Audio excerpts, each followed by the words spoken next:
দুপুরের খাবার শেষ হওয়ার পর আঙিনা জুড়ে যে শান্ত একটা পরিবেশ থাকে, সেটাই আজও আছে। সবার হাত ধোয়া, বাসন গোছানো, রান্নাঘর একটু একটু করে ফাঁকা হওয়া, সব মিলিয়ে দুপুরের শেষ মুহূর্তগুলো বেশ পরিচিত। আজ দুপুরের মেনুটা ছিল বেশ সহজ কিন্তু ভালো। বেল আলু দিয়ে শিং মাছের তরকারি, লাউয়ের তরকারি, মসুর ডাল, টমেটো ভাজি, কালো জিরা ভর্তা আর মরিচ পেঁয়াজের ভর্তা। সবাই মিলে শান্তভাবে তাড়াহুড়ো ছাড়া খেয়েছি। এখন দুপুর শেষে যে হালকা ক্লান্তি আসে সেটাই চলছে। খালাকে ডাকলাম, বললাম রুটি বানিয়ে দেবে। খালা খুব সাধারণ ভঙ্গিতে প্রতিদিনের মতোই কাজ শুরু করলেন। ময়দা নেওয়া, পানি মেশানো, খামির তৈরি করা, সবই ধীর গতির, খুব নিয়ম মাফিক। রুটির গোল বানানো, বেলনা ঘোরানো, চুলার আগুন ঠিক করা, সবই পরিচিত শব্দের মতো লাগছে। এই পুরো সময়টায় ঘরটা শান্ত। চুলায় রুটির ফুলে ওঠা শব্দ ছাড়া তেমন কিছুই নেই। এক একটা রুটি উঠে খালা তুলে রাখেন।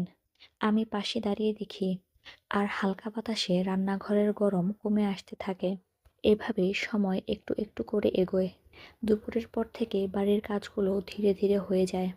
কাপড় শুকোতে দেওয়া, ঘরটা একটু ঝাড়া মোছা, বাচ্চাদের পড়া ধরানো, সবার আলাদা ব্যস্ততা। এই ব্যস্ততার ভেতরে রুটি বানানোটা শেষ হয়। রান্নাঘরের গন্ধ বদলে যায়। দুপুরের তরকারির ঘ্রাণ মিলিয়ে গিয়ে উঠে আসে।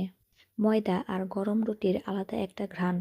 অতিরিক্ত কিছু নয়, শুধু সাধারণ দিনের সাধারণ গন্ধ। সময় যখন একটু এগোয়, বিকেল কাছাকাছি আসে। আলো নরম হয়, ঘরের ভেতরে একটু ঠান্ডা ভাব ঢুকে যায়। বাতাসে ধুলো কম থাকে, আর রান্নাঘরের ভেতরে কাজের শব্দ কমতে কমতে একসময় থেমে যায়। সন্ধ্যা ঘনাতে থাকে। এই সময়টার নিজস্ব একটা ছন্দ থাকে সবসময়। হালকা আলো, কিছুটা নীরবতা, আর কিছুটা আরাম। ধীরে ধীরে মনে পড়ে নাস্তার সময় হয়েছে। আজ নাস্তার প্ল্যান খুব সহজ। চা আর বিস্কিট, আর কিছু নয়। পানি বসানো হয়, চায়ের পাতা দেওয়া হয়, দুধ একটু, চিনি সামান্য। চায়ের ফুটতে থাকা গন্ধটাও সাধারণ, প্রতিদিনের মতো। এটা কোনো বিশেষ আয়োজন নয়, শুধু দিনের একটি নির্দিষ্ট রুটিন। চা ঢালা হয়, বিস্কিট রাখা হয় পাশে।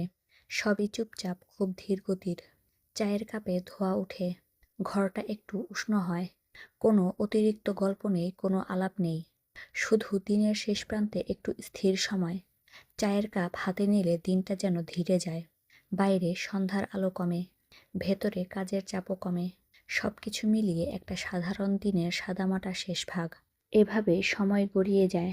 রুটি বানানোর পরের বিকেল, সন্ধ্যার নাস্তার আগে কিছুটা প্রস্তুতি, আর তারপর ধীরে ধীরে রাতের প্রস্তুতির দিকে দিনের সরে যাওয়া। এই পুরো সময়টা খুব স্বাভাবিক, খুব নিয়মিত, আর খুব শান্ত। এভাবেই সময় বের হয়ে যায়, দুপুরের খাবার থেকে রুটি বানানো পর্যন্ত, আর সন্ধ্যার চা বিস্কিট অবধি। দিনটা শেষ পর্যন্ত একই রকম থাকে, সাধারণ, পরিচিত, আরামদায়ক।